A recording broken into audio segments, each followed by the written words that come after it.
You Care, You Can, Ukraine. This is our forum on for lots of reasons. You're going to hear from 4 people here. I want to turn your attention to some of these quilts that are up front here, made by the quilters over at Desert Hills Lutheran Church. My brother Pat on the end here.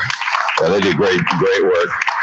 Took 18 of them over last time. He's taking almost 30 over this trip. And and we were just spent the morning with the quilters, and boy, they have quite an operation.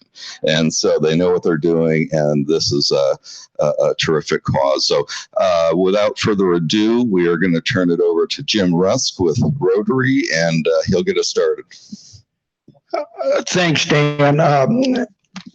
First of all, thanks to everybody for coming. I'm sure you're going to learn a lot about Ukraine during this forum.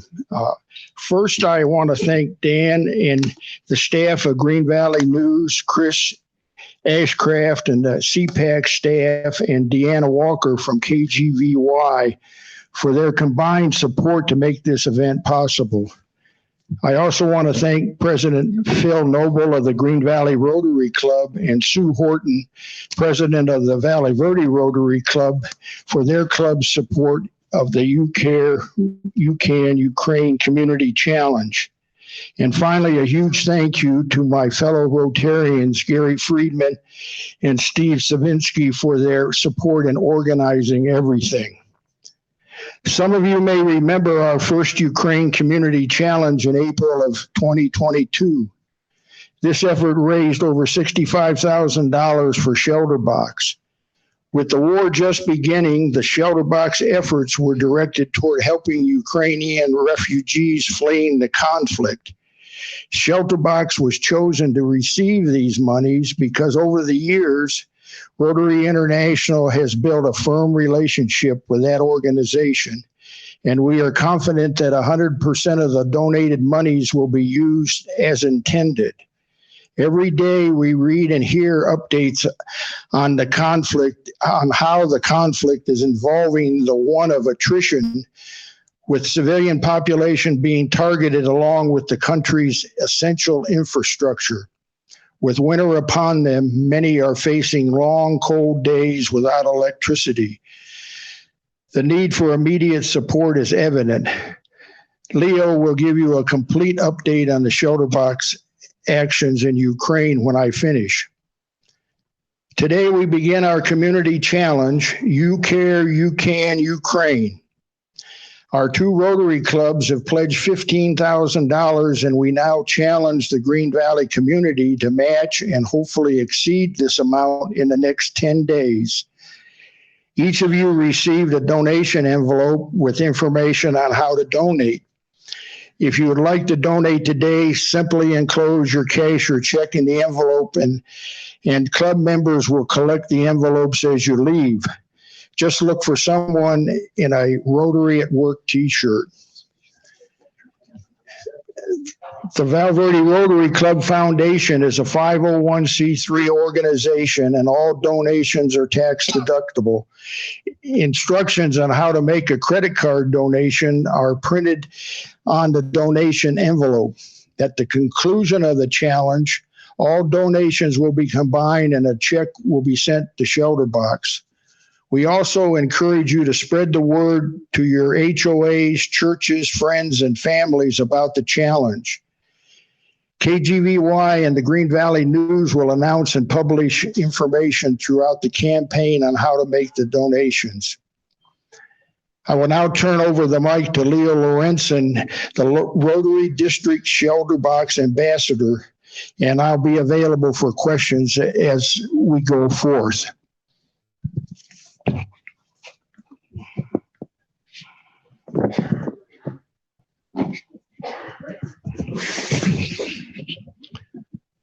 Darkness has come to Ukraine. Not only is it 10:30 at night and dark because of that, but the clouds of war have descended upon what is normally a very bright and cheerful country. With this effort of your 2 clubs down here, we're hoping to bring more light more hope to that country. Okay, thanks. Thank you. I'm Leo Lawrence, and good afternoon. I'm as he said, one of the two district ShelterBox ambassadors. Our district governor-elect is also one, Don Johansson, but he is actually in Florida doing some DGE training, so he couldn't be here today, so I get to do it, and which I was very pleased to be offered the chance. I also want to thank you for the past giving. These three clubs actually down here did a wonderful job last April.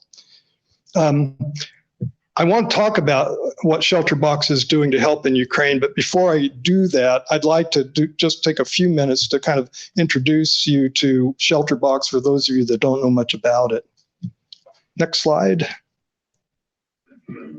Oops. Yeah, next slide. Looking back, it all started with People of Action, which is one of Rotary's big things they like to say, and the power of Rotary. It started in 1999 when a club in England decided to, as their millennial project, they were going to put items in boxes for disasters in the country. And so they started, a year later, they've actually formed ShelterBox as a 501, well, their equivalent of a 501c3 in England. In 2012, it actually became Rotary International's global project partner in disaster relief. Okay, next slide. And we're very pleased at ShelterBox and very honored to be named that. Next. Because of our work in war-torn countries, ShelterBox was nominated twice in 2018 and 19 for the Nobel Peace Prize. We didn't win. I mean, there were a lot of other very worthy contenders out there for that prestigious award, but we were very honored just to have been nominated. Okay, next. I'm used to having my little clicker, but there are watchdog organizations that actually rate, they monitor, evaluate, and rate charitable organizations like ShelterBox. And we were very honored to be named, given a platinum rating by GuideStar and a 4-star rating by Charity Navigator, which is their highest ratings. These are the two probably most prominent raters of charitable organizations. So it gives you a good idea. You know, as Jim said, you can be guaranteed that the proceeds actually go to what it's intended for. Okay, next. Yeah. Okay, this is our traditional ShelterBox. I've got a miniature version down here, but it's actually the normal one is bigger. The way it started out, it had a tent and all of the supplies that you see up there, including children's activity books, lights, water, filtration systems, blankets, mosquito nets. That was our traditional. After many years, we've now been in business for 21 years. We learned a few things along the way. And one of them was that every disaster isn't the same and doesn't need the same response. So we've learned that we have to tailor our response to the disaster at hand. Sometimes we send the full-blown shelter boxes, and we've filled Air Force, U.S. Air Force, and British Air Force, Royal Air Force cargo planes with nothing but our shelter boxes to get them to places in the world that need them. But now, these days, we're doing a lot more tailored response, as I said. Okay, next. I think you can just do about 3 more next. As I said, we tailor, and in 2014, we actually added a completely different approach, and that was to help the people in the disaster areas rebuild, to actually get their shelters back in shape. So we do the shelter kit that you see down there at the bottom right. But over the years, we've not only expanded our inventory, we've also improved it. We've done new tents twice. We've got 3 sizes of tents now. The light that you see here that we send, this is the latest version. This not only provides 24 hours at the low light setting, up to 24 hours of light. The world has changed, so have we. It also has a USB charging port for their cell phones.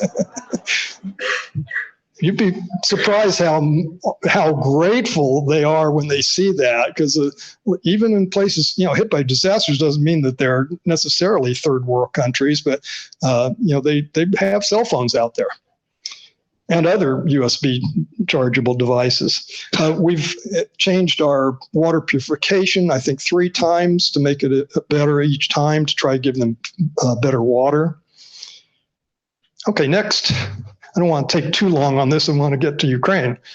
Overall, in the first 20 years, and this is not counting, let's see, I can add, I think, well, I only say more than 300, so it's still more than 300 disasters in over 100 countries. I think it may be, well, it's still over 100 countries. That's not an exact number, but I know we added 2 new ones just the last 5 days, because there was an earthquake down in the Australia, New Zealand area, South Pacific. We're responding to that.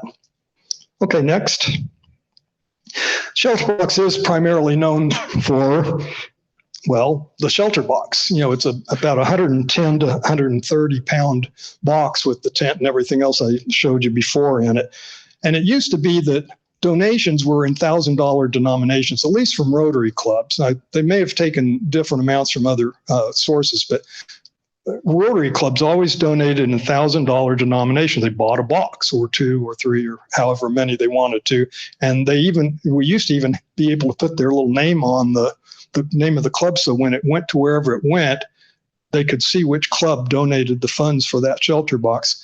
It's gotten to be so many disasters that we respond to, and so many shelter boxes and so many other things, that we don't do that anymore. But we do, still get what we can out there to them.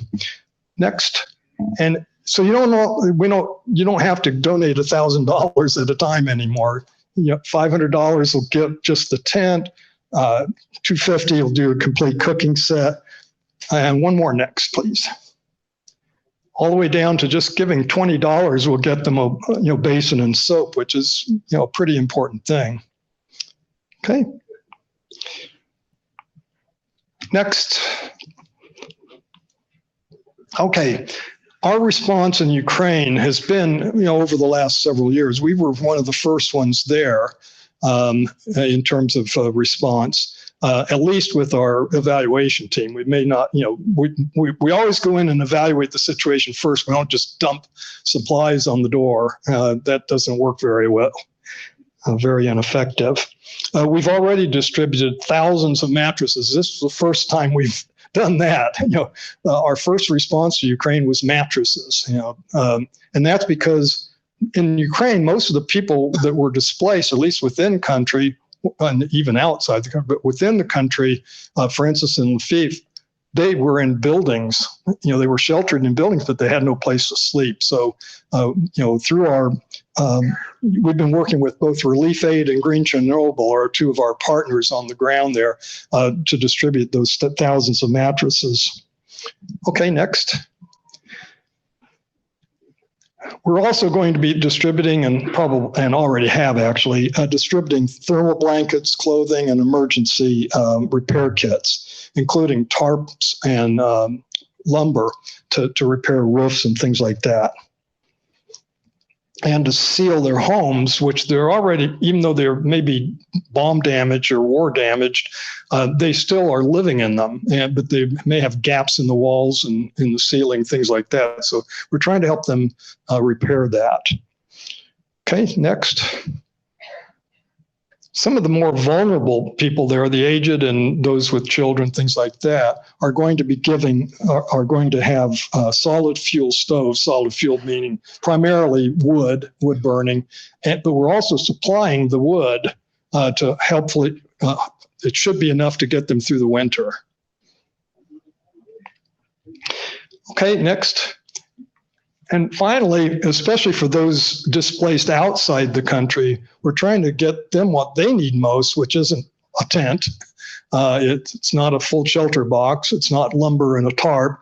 It's primarily hygiene items and cash. So we're really trying to, as I said before, we're trying to tailor our response in any disaster, but especially in Ukraine, we're trying to tailor it to what they need. And that seems to be what those people need the most. Okay, next. Finally, I want to leave you with a recording that our one of our program managers in Ukraine, in fact, she is the program manager in Ukraine, made just a few days ago. I'm here in Kyiv now, where you can see the first snows of winter have started to fall and the temperatures are dropping sharply. This is just the beginning of the winter. It's only going to get colder and darker as the days draw in. That's why our next project is focused on trying to keep people warm. We've seen a lot of damaged houses here, but people are still living in them.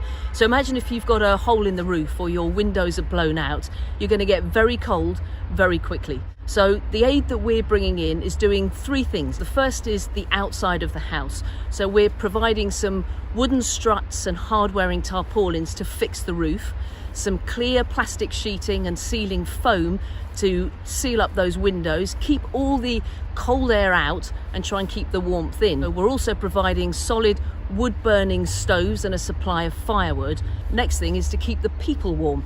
So we're bringing in high thermal blankets, also some winter clothing, and then the final element is solar lights, because we have rolling blackouts here. The power infrastructure has been badly damaged in recent attacks. So those solar lights, as the winter days draw in, are going to become increasingly important.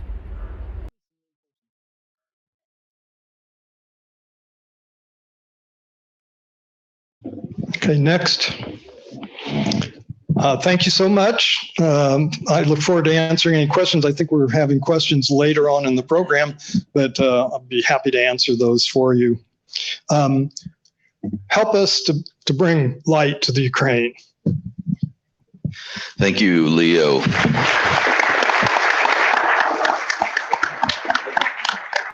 Well, winter is coming, and I want to turn your attention to the two people on your right. On the left is Scott Lamb. He spent 10 weeks in Ukraine last summer. He's going to tell us about that. On the end is my brother, Pat. He has made 2 trips to Ukraine, and his third trip he will launch that on Thursday. He's taking off here in just a couple of days, and they will tell you a little bit about what they were doing over there. We're going to talk a little bit, and then we'll start taking questions and keep firing questions at them until the end. Scott, we're going to start with you. And if you would give us just a kind of a very brief bio, and then how'd you end up over there last summer and what were you doing?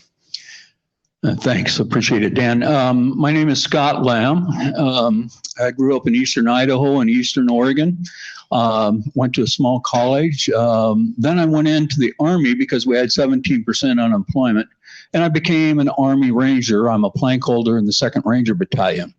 So I have a lot of special training. I got to spend 3 different winters in the Arctic for Arctic training, and I've been to the desert in August 3 times. I have been to Jungle Expert School 3 times and a number of other places. So I got quite a bit of training in my younger years. I eventually ended up working for the state of Washington. I was a hazardous waste consultant. We had 5 states in the nation that sent consultants out to business to show them how to handle hazardous waste. I saw all kinds of stuff going on, but it was an interesting and very good time. When I retired, I decided to leave Seattle because I was allergic to 17 of the deciduous trees and I was sick all the time. So I came to Arizona and it has been wonderful. Okay. So I've always been a volunteer. Almost 40 years with Rotary. I was one of the founders of the National Williams Syndrome Association, along with my wife at the time, because my stepson has Williams syndrome. I've also been on a lot of other committees trying to help feed people. My last committee was at a church. We fed people lunch every Sunday afternoon. It started off with 35, and then we ended up in 2008 with the Great Recession hitting, and we were feeding 150 a day. So it was quite a deal. Anyway, it was a great thing. But I've always served, and one of the things that I've learned through life is, and I screwed up. I didn't get it out for you, but basically it says, I dreamt of joy. When I awoke, I found there was service. Behold, I did service and I found joy. That's me. That's how I feel about service. So anyway, long story short, I wanted to work with refugees. Last summer, I went to Uganda to help with the refugees. 1.2 million refugees in a 9-month period left South Sudan and came into North Uganda, and there was a crisis. I helped Rotary International for 2 weeks with a couple of projects, and then got ready to go help with the people, and they put them off limits because of COVID. So I came home. Then when Ukraine came along, I said, I'm going to go help. And my family and friends said, you're an ex-Ranger. You're not all there anyway. And we don't want you going to Kyiv in the east and the south. We want you to stay in Poland. I said, well, I don't think that'll work. I ended up in Lviv, which is 40 miles east of the Polish border, in the key area where all of the refugees were funneling through at the time. So that's where I went to work. I started off feeding people. The place I was working at got shut down. It was a bad place to be. I then contacted Lviv International Rotary Club, who spoke English, which was great. And within 3 days, I was working at a facility ran by another Rotarian from the Lviv International Rotary Club. And they were putting together first aid kits that would sit on the side of a soldier, or for EMTs and medics and so on, firemen. And so I would spend 6 hours a day stuffing little things into a bag.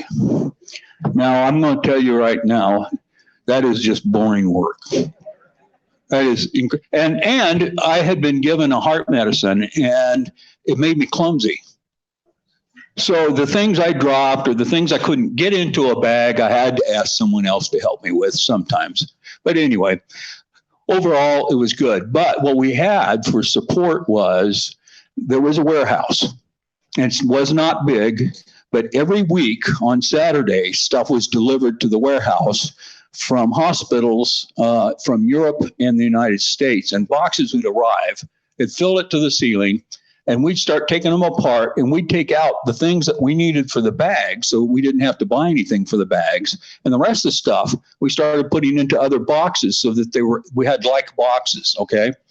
And then we would, every 1 or 2 weeks, we would get calls from hospitals in the East saying, we can't get supplies. Can you send us anything? And we would take a list, and we'd say, we have this, this, this, and this. And then we'd load up a truck or a van, cargo van or something, and we'd send that east. I did not go east because friends and family thought I wasn't all there. So they wouldn't let me go to the east, and they made me promise, and I didn't go east. They did not ask that question of me this time, so I'm going to the east.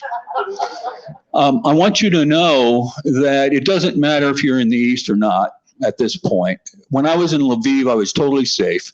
It was bombed 3 times, but each time it was at the electrical facility or the army base, okay? And so every time the alarm went off, everyone just kept walking around in Lviv, whether it was at the pastry shop or whatever.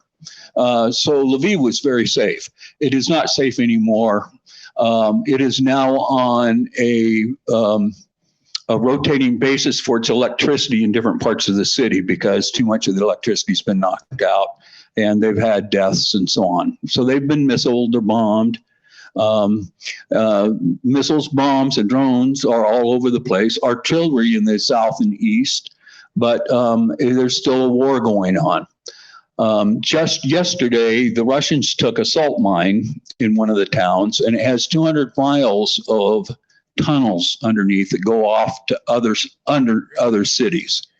So they are now getting ready to take advantage of things like that. I'm not there to go fight Russians. I'm there to go save people. My heart is in making sure that the people get what they need, whether it's food, whether it's cold, shelter, or whether it's anything else that we can do, or help a refugee move somewhere. That's what I want to do. When my first time when I was there, we put out a lot of material to those hospitals. That's not happening anymore. Not like it had been. We would get people up from different places and they'd come buy the bags from us. Okay. Each of those little bags had $120 worth of life-saving equipment in them. All right. So they were valuable, and they would buy the bags. Then we would take them into the warehouses. What else do you need? I had a fireman, and he was the medic for a fire team. 3 fire teams actually. And I asked him, "Do you have any burn cream?" He goes, "No, I can't get burn cream." And I had been saving all the burn cream I could find, and I put it into plastic bags. I had 3 full plastic bags, and I handed him 1 full plastic bag. And the gentleman's eyes just teared up because he couldn't get anything for his people. And for those of you who have ever been in the service, when one service member takes off his patch and he hands it to you, that's an honor. And you never refuse that honor. You keep the patch. And he had tears in his eyes. He took off his patch and he handed it to me. And those are the kinds of things that were going on daily. And that was really early in the war. Okay. That was probably May. I came home in mid-June. It's a lot worse now. I read the news every day. I am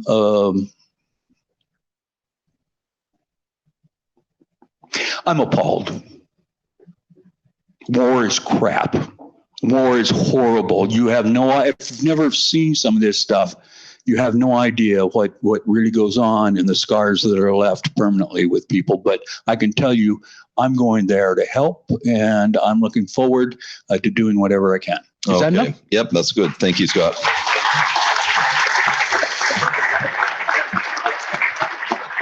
Okay, now we'll move on to Pat. And again, just a little short bio. And how did you end up over there twice and now 3 times, I guess?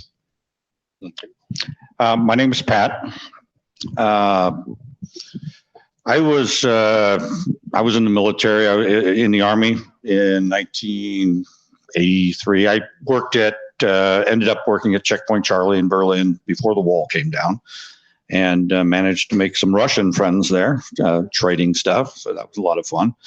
When I got out, I became a policeman in Peoria, up by Phoenix. And I was there for 26 and a half years, and finally retired and thought, I'm going to go out and enjoy life. Moved up to Strawberry, small town, to get away from the heat and the rat race of the big city. And in doing that, found myself getting bored. So I started hosting international people, travelers from all over the world. Ended up hosting over 20 Russians. I had people from almost every country you can think of staying at my house. And something kept telling me there's a reason I'm doing this, besides making great friends and them being younger and making me go out and hike and try to stay somewhat fit. But I knew there was something deep inside telling me that there's a reason this is happening. And when COVID hit, of course, all the countries shut down and everything. One of the first countries to open up to allow tourists in was Ukraine. And I thought that's one part of the world I hadn't been to yet. I had all these friends in Russia and in places around there. I thought I'll go see what Ukraine's all about. I landed in Ukraine, and the first place I stayed for 2 weeks. Of course, I tried to make some friends through this program that I host people in. And one of them set up an apartment for me in the city of Bucha. And I think many of us have heard of Bucha. When I got there, the buildings, they have like apartment buildings for families and stuff. And it was beautiful. It was like, a really nice area, playgrounds. Each little building area had its own little store. So it was like for young families, young kids. And I remember seeing them around. I'd walk through there and I would go to Kyiv and places. And I'll go back to Bucha the last time I visited in a little bit. From there, I went to Odessa. I went to Lviv, and I ran into this guy in Kyiv, a young guy in his early 20s, and he offered to take me on a little tour of the city and tell me a little bit about the history. So I figured, okay, maybe a couple hours walking around, he'd point some things out. We spent 8 hours walking through the entire city of Kyiv, and he was telling me the history of their country from the beginning all the way up until the wars going on in 2014 when they were having the issues down south and east. And one thing he said to me before he left was, and by the way, he didn't ask for any money. This was just hey, you're interested in my country. I'd love to tell you about it. So for 8 hours, he spent with me doing this. And at the very end, he said, it's my biggest fear is that someday Russia is going to come back and invade Ukraine. And his name was Eugene. And I said, Eugene, if Russia ever comes and invades Ukraine, I'll come back and I'll fight and I'll help you keep Ukraine free. I meant that at the time, but on the other side, part of me says, what are the chances? Yeah, I'm good, yeah, and I'll do this and that. 10 months later, I turn on the news, and the next thing I know, Russia is invading Ukraine. And the first thing I did was get on the phone, and I get a hold of Eugene to check on how he was. He said he was good. He had to flee Kyiv. His area was bombed and stuff. He was working, doing some work on computer stuff for the war effort. And I said, well, Eugene, I said, I have a flight. I'm on my way. I'm coming. And this was in the first week of the war. And he said, no, don't come. You don't need to come. And I said, no, I made a promise and I'm going. And I just, something told me I had to go to Ukraine. My first flight was canceled because they canceled anything that flew anywhere near Ukraine. Obviously couldn't fly into Ukraine, but I was able to land in Poland on March 2nd of last year, and made my way to Ukraine. I could talk forever on that, so I'll just open it up to questions. But yeah, and he gave our family 5 minutes notice. I caught him at the airport on the phone, said, what are you doing? Not quite those words. And he said, I'm getting on a plane. And we knew he was going, and that's okay. Everything he talks about the family was following him as it was happening through WhatsApp. It's an app that allows you to text and send photos and video and everything. So we were living it real time with him. I want to get to Victoria, Pat, because I know that a lot of people have been following her story through our newspaper and your ventures. And that's a photo of her. Pat ended up basically driving around the country into some hot spots and pulling people out, either who couldn't get onto trains or buses, or were fearful, or were stuck, or were ill, as she is. And they had this, even had a dispatcher. I mean, it was pretty well organized. And so they're organized as you can be in war. And so here's the call that came out: extremely urgent, driver and vehicle needed for immediate extraction of very sick little girl with cancer tumor in head. The child cannot sit up, needs to be able to lay down in a vehicle. This is an extremely urgent case. What that doesn't tell you is that she was in a community that was being bombed, and everyone had pretty much left the community, and everyone encouraged Pat to not go because bombs were being dropped and it was extraordinarily dangerous. So you heeded their advice, didn't you? No, he did not. What did you do? Well, we were in Kharkiv. And if anybody's been following news, you'll know Kharkiv was the second largest city in Ukraine and was very hard hit. And we had arrived, and I say we, I teamed up with a young 20-year-old guy from Virginia who was going to school over in Europe, and he wanted to volunteer, and he said, I want to ride with you. I said, let's go. And we joined up with me, and we ended up taking a bunch of aid into Kharkiv. To get into the city, we had a police escort running us through so we didn't have to stop places and get shot at or anything. And when they were leaving, because we were in a convoy of about 3 or 4 vans, they kept going out of Kharkiv to, safety. And we made a turn and decided to stay in Kharkiv to do some good there. And we were in a hotel that was underground, which was great because all the windows were blown out of all the buildings. Many of the buildings didn't have running water or electricity or anything. And so we felt pretty safe. We thought, you know what, let's stay here for 3 days or so and see what we can do here.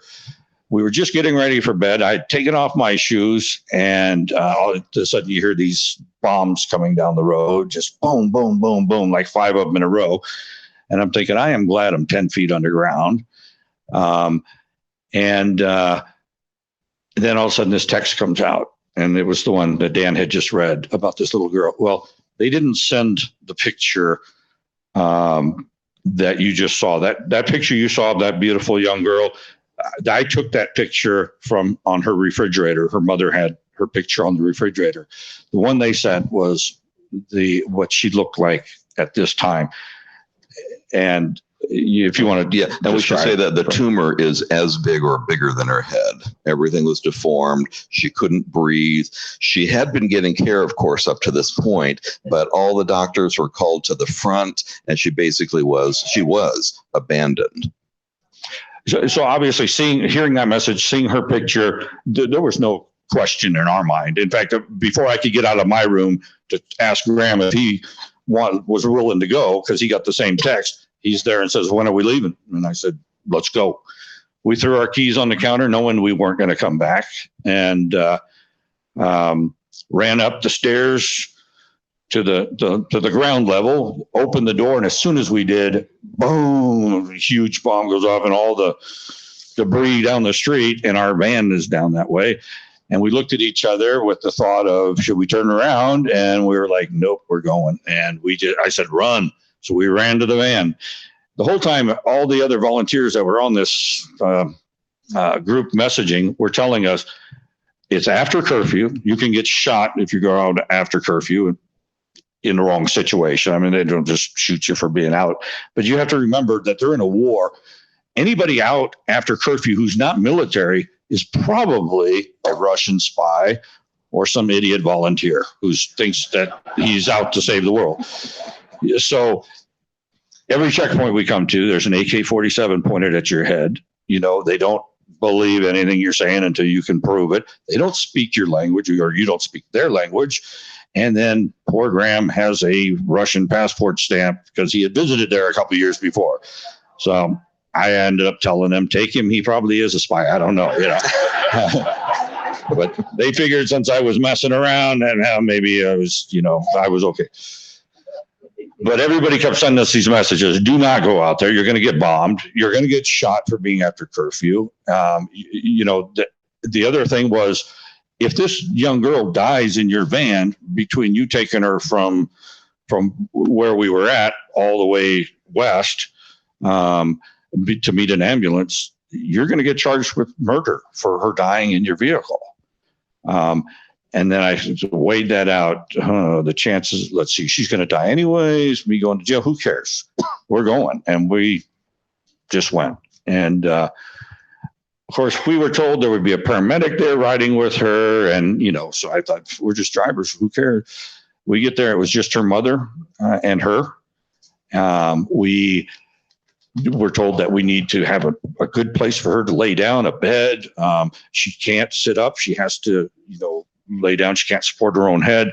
Her mother has to clean out her mouth every hour, a number of things. And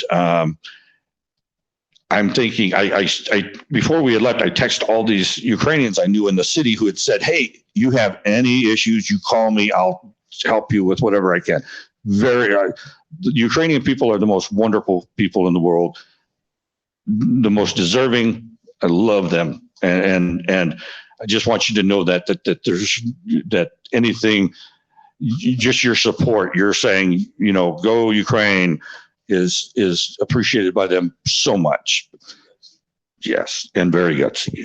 So these people told me, if you need anything, let us know. We'll help you to help our people. And so I texted and said, I need pillows, I need blankets, I need whatever I can to make a bed in my van for this poor young lady.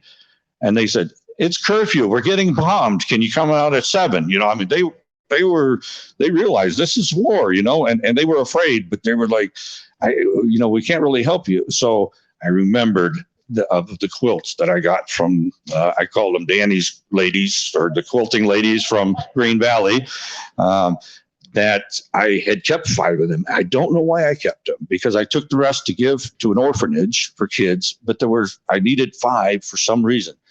And with the quilts and my suitcases and stuff, I was able to create a bed in the van, pick her up. It took us a couple of hours to find her. And then I could only drive a few miles an hour, because every time I hit a bump or, there were craters in the road, it would just hurt her so bad. But we went through, 20-hour drive or so, and we're able to get her to the ambulance. And then, of course, the next day, right after where we had met the ambulance, boom, that whole place gets blown up. So, our timing was good. But we'll give it a little update here on Victoria in a minute. I want to read a couple of the texts that he sent to the family. Again, real time. She can't breathe. She can't hold her head up. She can't eat. She's skinny as a rail. Sleeping means suffocating. We have a paramedic with us on the phone constantly. We were told originally one was riding with us, but that information was wrong. God told me to hold on to 5 of the quilts.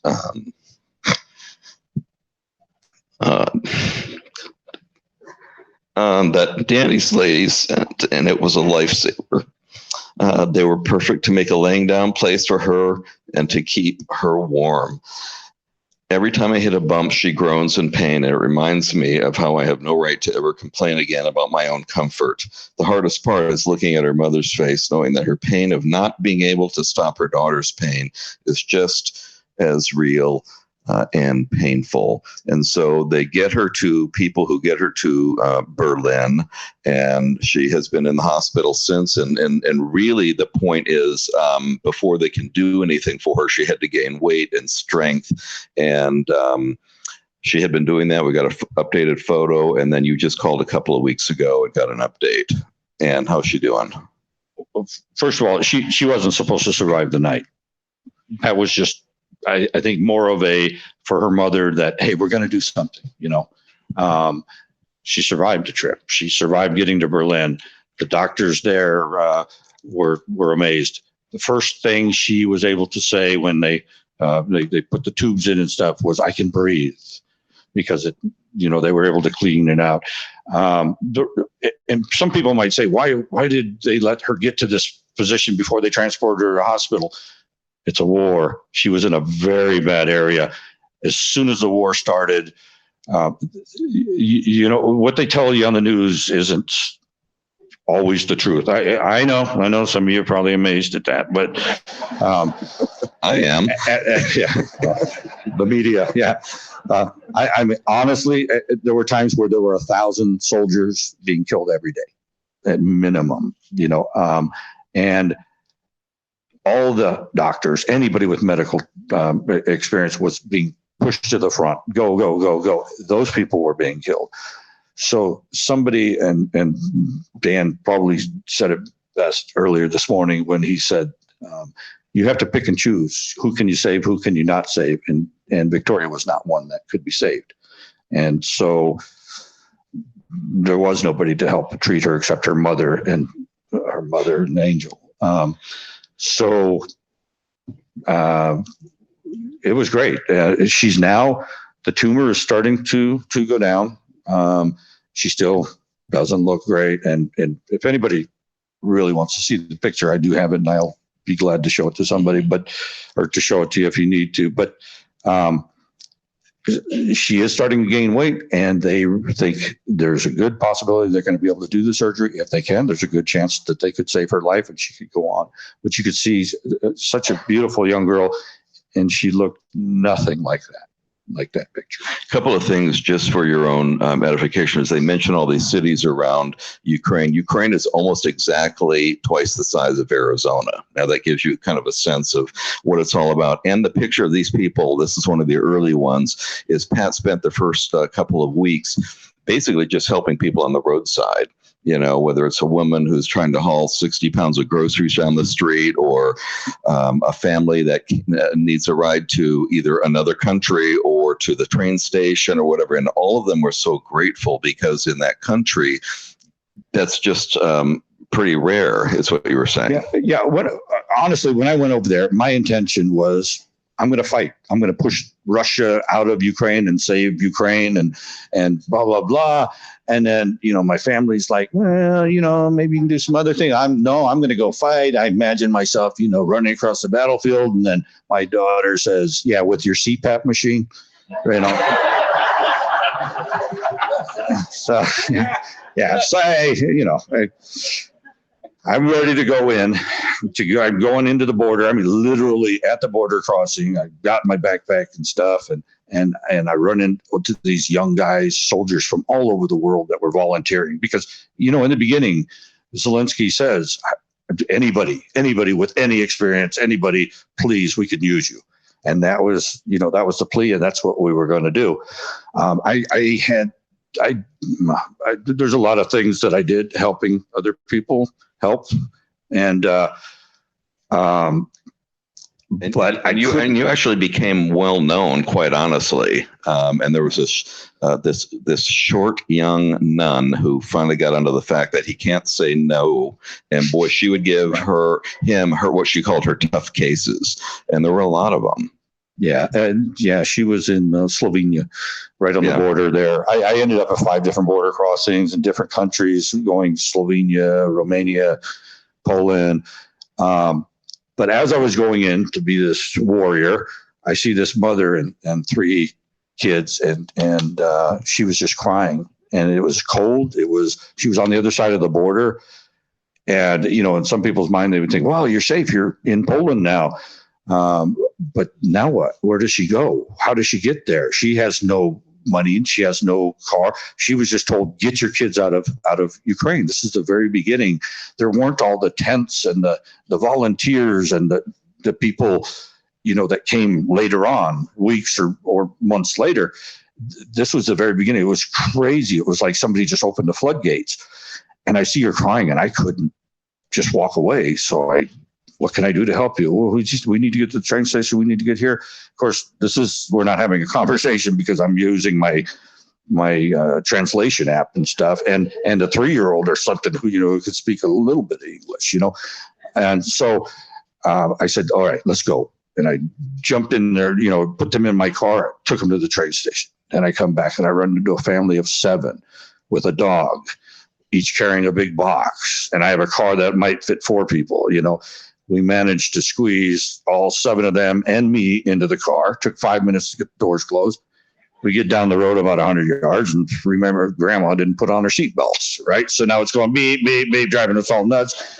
We're going to drive to Krakow, 4 hours away, So we pull over, we get rid of Grandma. We buckle up Grandma. Yeah. Turns out they're going to go stay with a family. I'm thinking, they're going to stay with family friends, and that's wonderful. They never met this family. This family in Poland, who were from Ukraine, had met online with only their daughter, and they had been friends for a while. They would do things online, playing. And she said, my family says, if your family can get out of Ukraine, you can stay with us. They only have 2 bedrooms. So they've got 5 people of their own, and they're bringing in 7 more. And my thought is this is this is something. And it starts snowing. And on the way, the dad, through one of the teenage daughters, tells me, he's showing me pictures of his blown up car. And he gives me his armband. And in the beginning days, you didn't know who was who. So they marked themselves with blue or yellow for Ukraine and red for Russian. And so he ends up giving me this as a thank you for transporting them. But in the beginning days, his car was hit with an RPG. He was fighting. He was having to do stuff. And I would hear stories like that day after day after day. A 55-year-old woman who, to protect her 70-year-old mother, does that work out right? How old was her mother? Probably in Ukraine. Yeah, 70-something mother. She said in 2014, she had to kill a Russian soldier for her to get out of the East when that first invasion or that fighting started. Then she, in the city she was just leaving from, and so many stories. I don't remember every city, but she said she had to kill another Russian soldier and to protect her mother. And it was her and her mother. I want you to tell the story about this, and I'm going to pass it around, and I don't know that we have time for it to get everywhere. It's a piece of shrapnel. It's sharp everywhere. It's going to be in a box, but if you want to touch it, go right ahead. But it's important to make this whole thing more real, that when you hear about shrapnel, this is kind of what you're talking about. Right. Yeah, many times you hear shrapnel and you think little pieces of metal flying, like little tiny ones or whatever. But this was a family of several small children, a mother and father. Now, all the males, if you're between the ages of 18 and 60, you cannot leave the country because you are expected to stay and defend. And I'll be quite honest with you, nobody really wanted to leave that country. The women, if they didn't have the kids and weren't told by the husband to take the kids out of the country, they would stay and fight with their men. That's just the way they are. They are very strong, very proud people. They don't want anything for free. They're not used to that. That's not something that's their custom. So it's very surprising when I would stop them and say, hey, take this here. You're in Poland now. You don't have Polish money. The banks aren't open. It's the middle of the night. Take this money. Go get yourselves something. Whatever. They had a hard time, but they didn't understand that. Okay, you're going to give me money, and that's it. Let me go, and I don't have to give you the shirt off my back. No, and I would say the community that I live in, my family, my friends, they gave me this money to help you people. And they had a hard time with that. And they would cry every time. They would cry. They didn't understand that they would get something and didn't do anything. So they would give me things like this. Well, in this case, where I handed the money to the daughter, because the parents are just so proud not to want to take stuff. And I said, here, give this. Well, when the daughter gives this to the parents and I'm starting to leave, the father ran up and handed me that piece of shrapnel. He had it in his pocket. I don't know how, if you feel how jagged it is. And he said, I want you to have this. This is part of the bomb that destroyed our home. And it was very, very moving because obviously he was holding on to that. It's some type of memory or something. And he just gave it to me. Very, very touching. And it's so, well, within the next 2 days, you're going to be back there, and then Scott's going to follow at some point. And so last question as we wind this up. Are you afraid, Scott? I'm not afraid to go, no.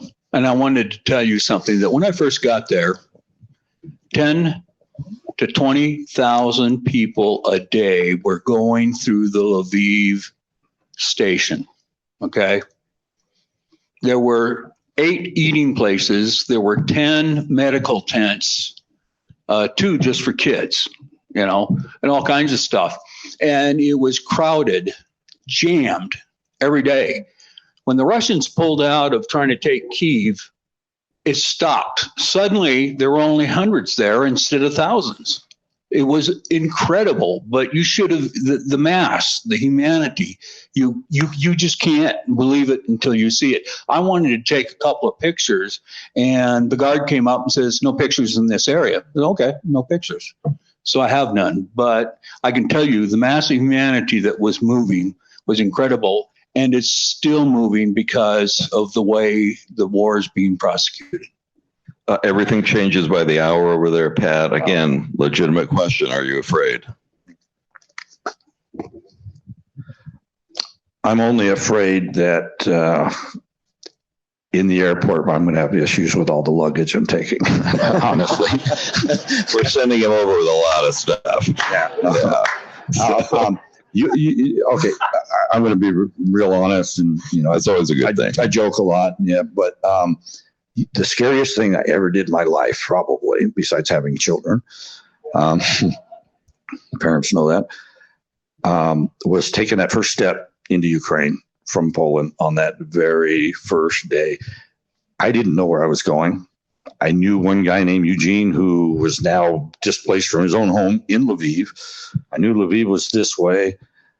And I knew once I stepped over that I may not come back. I don't know, but I knew I had to help. And it was scary. I did not see an American speak English to an American for probably the first 3-4 weeks that I was there, maybe. I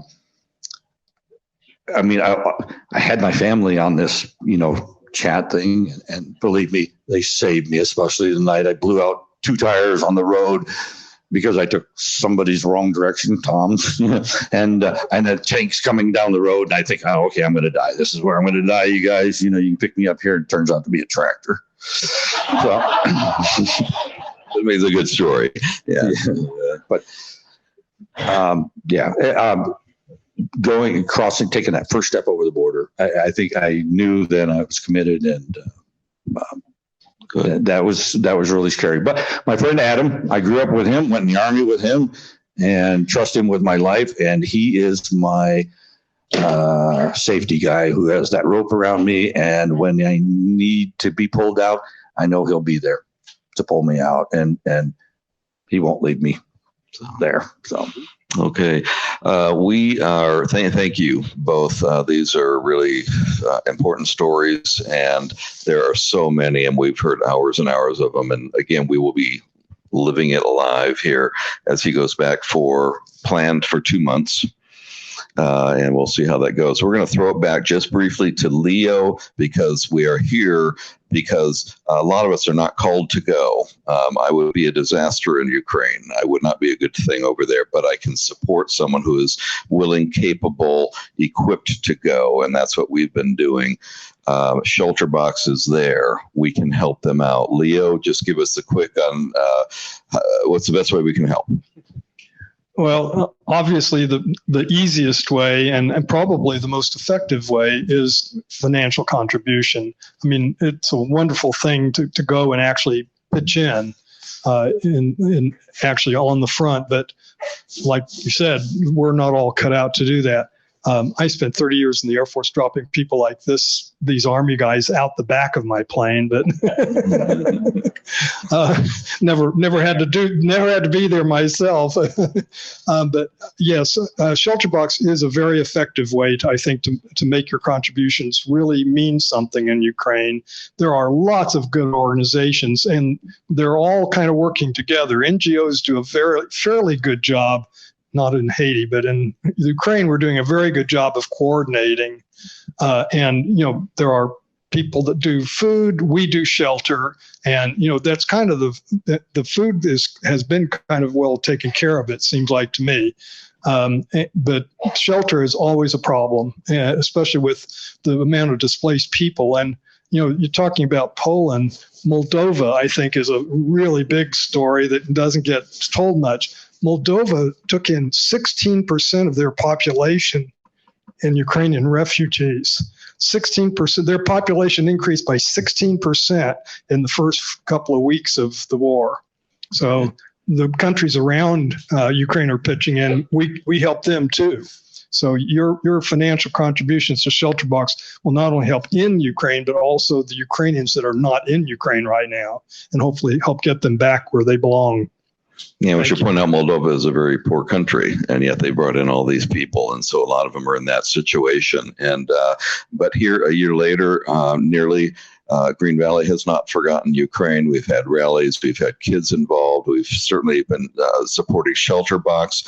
I know these 4 people are going to hang around if you want to come up and talk to them. And we really appreciate this turnout. I said if there's 10 people, it's worth it. If there's 200, it's worth it. Just get the word out any way we can. From the bottom of my heart, thank you, Green Valley. Appreciate it.